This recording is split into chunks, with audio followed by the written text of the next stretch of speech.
Founder of Gnosis, again, really playing actively in the crypto space. He sold 4% of Gnosis in a token issuance, depending on the value of Ethereum at any time when you're valuing it, at 12 million bucks, maybe 50 million bucks, depending on what it's at. But actively playing in the space, really trying to decentralize things like sports betting. So we'll see how it goes. This is The Top, where I interview entrepreneurs who are number one or number two in their industry in terms of revenue or customer base.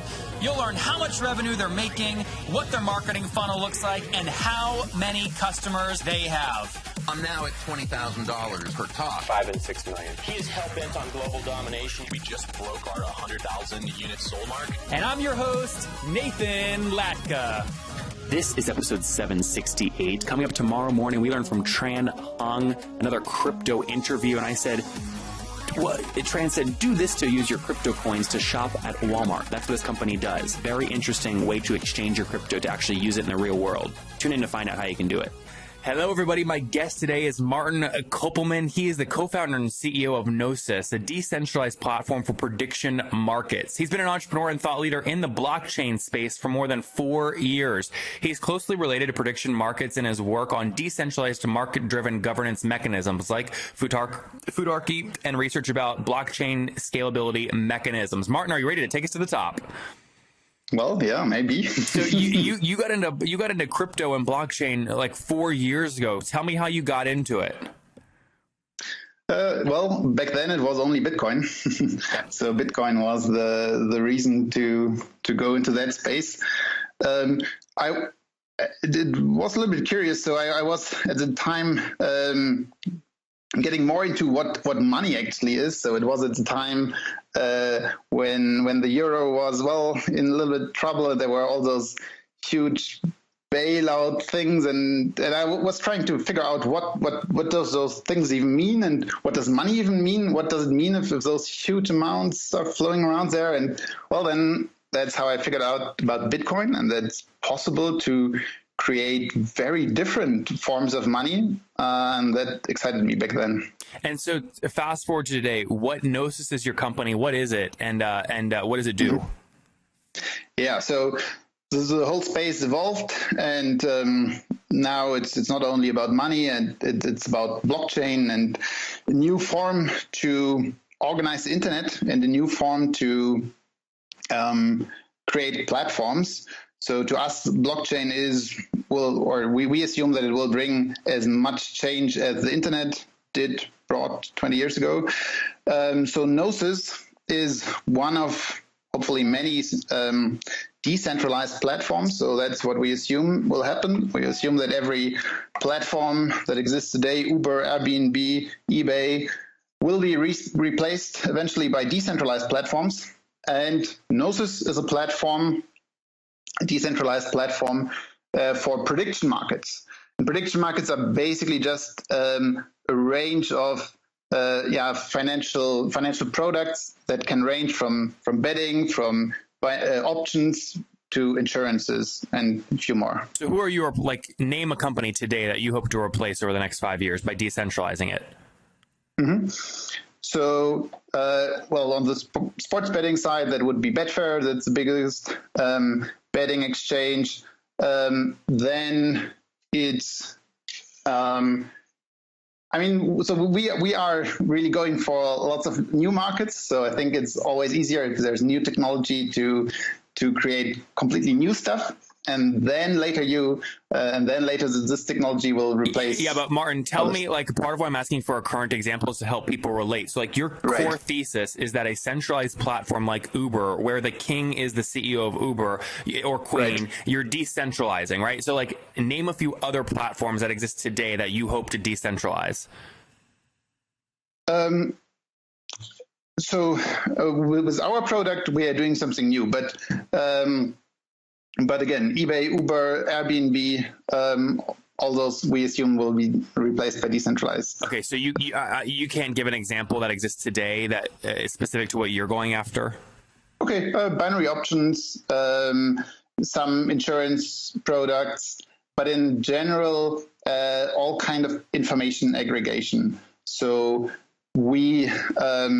instead of having different analysts posting what will be the next revenue of the company, we will have markets for those things, and we will aggregate all the forecasts to one number. Got it. Okay, good.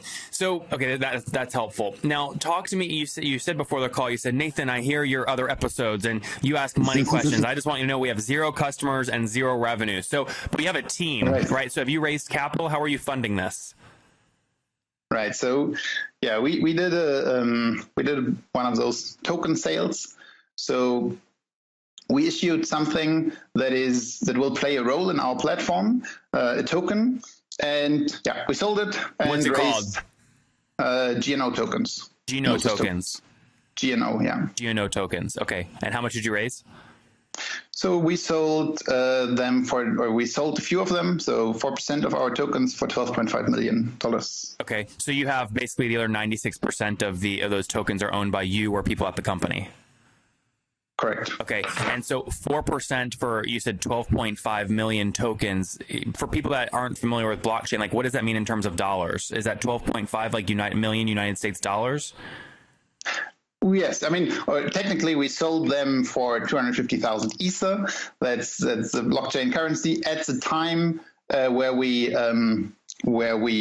did the sale, this Ether was worth 12.5 million. That's why I'm saying we raised $12.5 million. Fortunately, right now, this Ether is worth much more. Now it's in the range of $60-70 million. Yep. And we still hold the Ether. How do you, okay, yeah, so that makes good sense. Basically, you're selling these tokens and the token value changes based off kind of the value of Ether or whatever the blockchain is that it's connected with. Is that accurate? It's two things. So the token is now separate from the Ether. So the token has its own value. And those tokens are trading currently at $240 each, something like that. And the Ether, and I mean, we collect Ether and we sold a bit already for fiat so that we can pay our bills.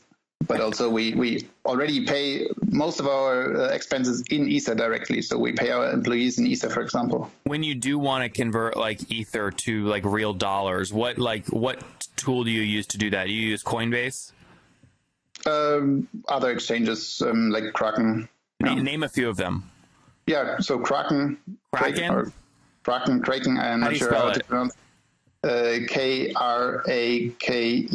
Okay. .com. Yeah, and then also over-the-counter trading. Name a few other though exchanges. I want to research them. So there's Kraken. What are the other big ones? Well, Coinbase is a big one. Poloniex is a big one. Those are really the big ones. Okay, all right, and then so at least for Europe and the US. So in China there are a bunch of other big ones, but yeah, we need dollars or euros. How are you? I mean, in your opinion, what's driving the increased value in crypto right now? Because the thing is, this whole ecosystem is very dependent on each other. If the value of kind of crypto keeps going up, all the startups that have done kind of ICOs or token issuances, they all go up, everyone goes up. But if it goes down, it's also exponentially goes down. So what's driving it? Right. I mean, it's a combination of many things. So I think the foundation is this big vision, and the big vision is we will create something really big and something that is as big as internet and has as big effects as the internet. Short term, of course, it's currently a bubble. There's little question about it. So currently it's speculation, prices going up like crazy. Ether went up 3,000 or 4,000% this year, in numbers, it was at the beginning of the year at $10. Now it's at $320 or something like that. So, of course, that's a big factor. So speculation is a big factor currently. Those token sales are a big factor for Ether going up because people need Ether to participate in the token sale. Not do token sales on like Bitcoin? Yeah, it happens, but most of them, or the token itself, is always issued or almost always issued on Ethereum, which is a blockchain, right? Which is a blockchain, and which is the blockchain that basically allows you to execute arbitrary code. So you can create any set of rules, and the thing that people did first is apparently to organize those token sales. So, for example, our token sale was an auction, and the whole mechanism of the auction was completely controlled by the blockchain. So we didn't touch anything. So everything was kind of done in a decentralized way. Back in, back in episode 758, which was about a week ago, I had Anthony Delorio on, who was ex-Canadian kind of stock exchange, and he was one of the brains behind creating the Ethereum blockchain.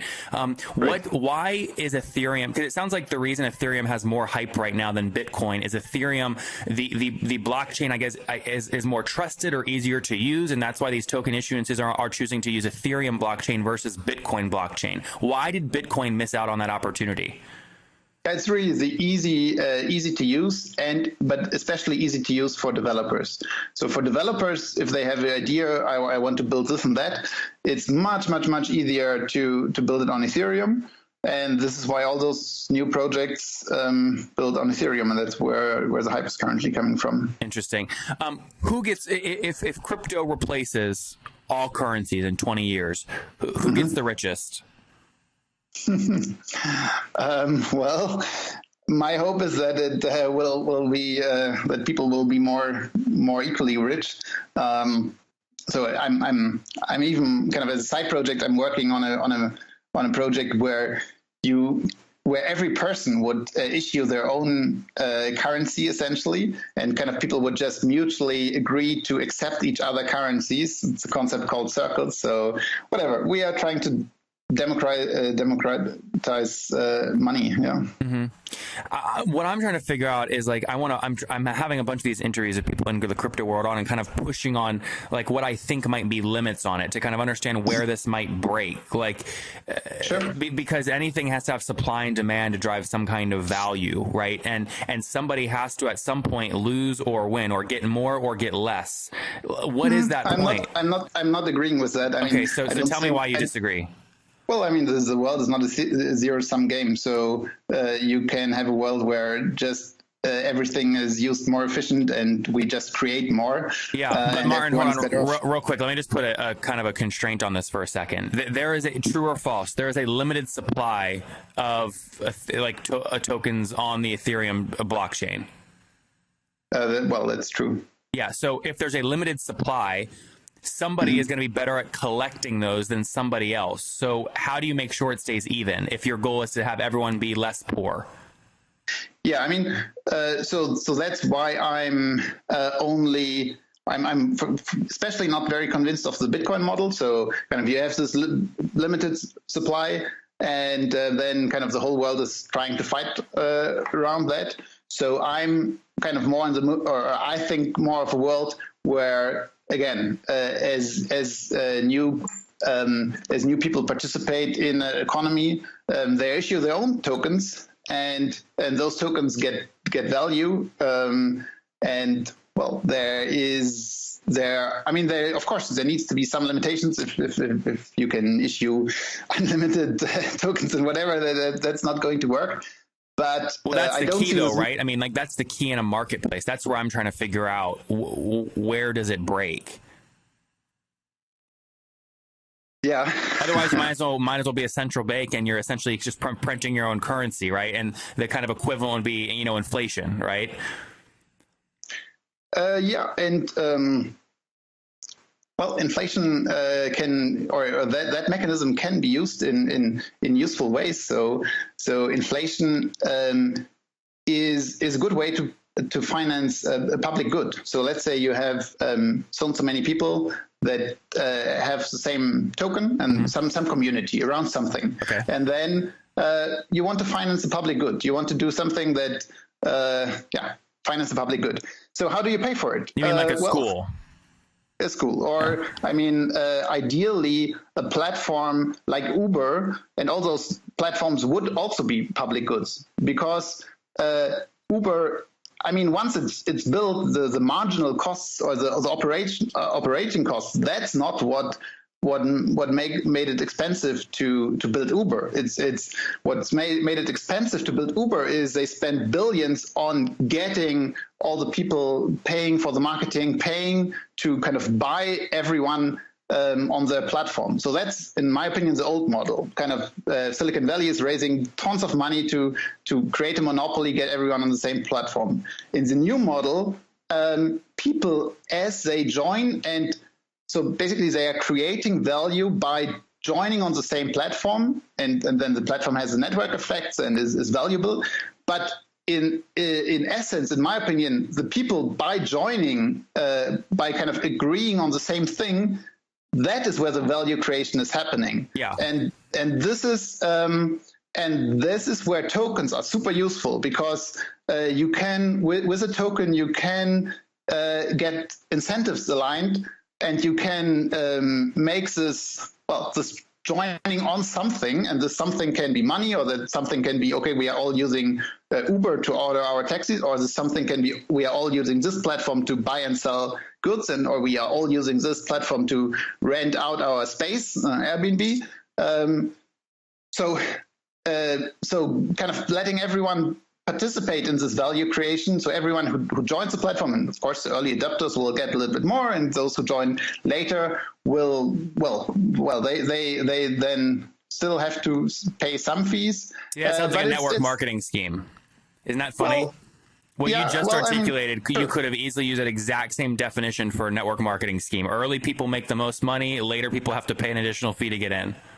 Right, but I mean that's to some degree. I mean, well, that's how Uber works. So in the beginning, someone is paying 2 billion investors, and in the end, kind of the users should pay it. And you can make this curve much flatter. So you can say the first users are, or I mean, they pay their regular price plus 20%, and then later, and if more and more people join, well, then the early users get a bunch, or get a little bit of that. So I mean, yes. So Martin, let me ask you. I'm trying to understand like how values go up and down in crypto. So let's say you and I, it's 10 years from now, we both want to build a school in a suburb in the United States in Indiana, right? You're a developer. I'm a developer. You do a token issuance for the school, but I do my research on you and I see what your token's being valued at, and I go, I think I can build a school more efficiently and better than Martin. So I do my own token issuance for the same school. And are people that, I mean, am I framing this the right way? Is this like what's going to happen? People are going to have token issuances for the same thing, and the value of one will be basically tied to the person who set up the issuance? Yeah, I mean, I think what needs to be part of the component is that there is value creation by kind of agreeing on something. I am not sure if I see this with a school. I certainly see this with all those platforms, because again, those platforms are more valuable if they have network effects, and they are more valuable if more people join them. Your question about competing token issuances, competing issuance, yeah, well, that will be very interesting to see. So can people figure out a way to later, so let's say you are creating the platform, I'm creating the platform, can we find later a way to maybe join our tokens and create the one platform, or will it just be the usual competition, winner takes it all, and at some point the one platform is a really big one and the other one is completely irrelevant? Yeah, this is where I get stuck on crypto, because what I hear are very good intentioned people like you telling me this will decentralize everything. It will take the power away from the people who control everything for no reason other than they control and have a lot of money, right? It gives power back to the people. But what I'm trying to figure out is when the crypto marketplace is more mature, there's going to have to be competition somehow. Otherwise, you just print unlimited tokens, which it doesn't work. So like, I'm trying to figure out who wins and who loses. And if your answer is, Nathan, if there's two competing token issues or issuances, the goal would be to get those two people that are responsible for them to figure out if they can agree and come together. But forget that. Okay, forget that. Let's say there's competition and we have one winner. The difference is still that right now, so you have still one winner and you have still someone who's then making a lot of money and collecting the fees, just like today. Still, the difference is that if we have Uber today, then they have complete control over the platform. So they can change the rules like they want. They can raise the fees like they want. With a decentralized platform, you can structure it in a way that you restrict yourself. So you create this platform and you put in a fee. So you put in a whatever, some fee, but you don't have the control over changing that fee. So if you then later you are the monopoly and you are the big one, then you cannot, I mean, you still collect this fee, but you don't have 100% control about it and can then just price leverage, extract rent. Surge pricing. Yeah. Right. You won't be able to do stuff like that. I mean, okay, surge pricing is it might be useful in a context, but you can't just kind of leverage your position as a monopoly to increase fees in general. What if you're making the platform more valuable at the same time and people are happy to pay more? Well, I mean, it depends on your governance mechanism, but you could have a governance mechanism that allows you to change. But the novel thing is that you can actually do a governance mechanism that does not allow you to change the thing. And that's really powerful. Interesting.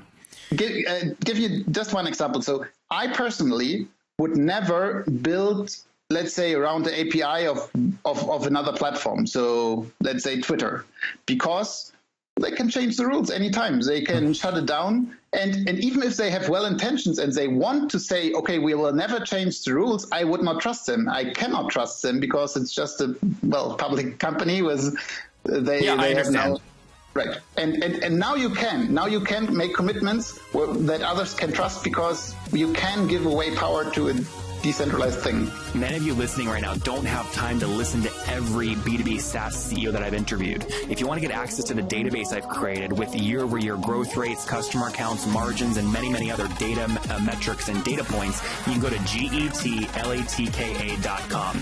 Here's the thing, though. That database, I keep it to myself. It's so freaking valuable. And to preserve the quality of the data and make sure that the people that have access to it have a true advantage, I'm only letting 10 companies on each month.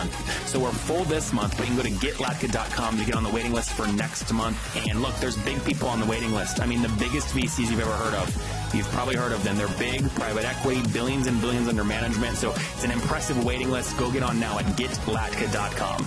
Many of you know I am buying companies that I really, really like, and there's no quicker way for me to get to the bottom of what is happening on that website than using this tool called nathanlatka.com/hotjar, HOTJAR. It basically will give me a recording, okay? When anybody lands on the website, it'll give me a recording of where the viewer is scrolling, and obviously does the basic stuff like heat maps too, but I learned so much about where the users are scrolling and clicking on my site using that tool. It helps me increase conversion rates, make more money, and grow those businesses faster. And we'll have to see what happens with those businesses, but I'm buying them. I'm buying them very quick, and I'm using nathanlatka.com/hotjar for all of my website analytics.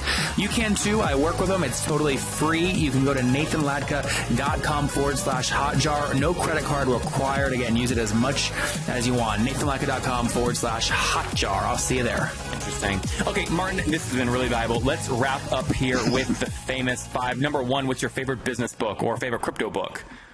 I haven't read a book in the last 10 years. I'm more into blog posts and podcasts and that stuff. What is the resource that you read the most related to blockchain or podcast or crypto? Reddit is a good source. Twitter, I got good sources. Number 2, is there a CEO you're following or studying right now? I like some VCs, so Union Square Venture are doing great things, but no specific CEO. I thought the whole point of crypto is to make VCs be powerless. It's ironic that you name a VC as someone you're following. Well, they're embracing this stuff, so... Yeah, I got it. Yeah, but their goal is to make money, right? Which is, again, this is why it's so interesting to me. That's nothing wrong with wanting to make money. I want to make money as well. That's the whole, this is where I get stuck on crypto, right? It's because everyone I talk to talks about, it gives power back to the people, it democratizes everything. But ultimately, there is still, people are going to get rich off this thing. And I'm trying to decode who's going to get rich and why. And the response always is, well, Nathan, no one's going to be rich. It's just everyone's going to be better, which I just call bullshit on, right? And try and understand. So that's helpful. Number 3, is there a favorite online tool you have, specifically in the crypto world? Slack, Slack, Trello, Slack just has a terrible pricing mechanism for big public teams. Number 4, how many hours of sleep do you get every night? So I have 2 daughters under 2 right now. Wow. So less than 6. Okay. Usually. And what's your situation? Married, single? Married and married and 2 daughters. And how old are you, Martin? 31. 31. All right, last question. Take us back 11 years. What do you wish your 20-year-old self knew? Well, a lot of things, but I'm pretty happy with the way it went. So no, it's not a regret that you have. It's not something you would change. Okay. It's just what's something you wish you knew when you were 20? Just looking earlier into game theory and economics.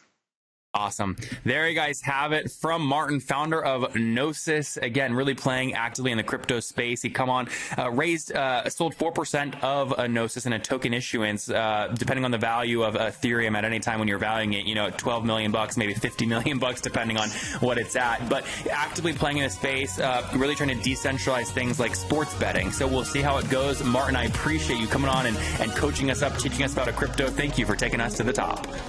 Thank you. If you enjoyed Martin today, go back and listen to Nick yesterday. With $10 million raised, they're well on their way to being the system of record for chief operating officers around the world.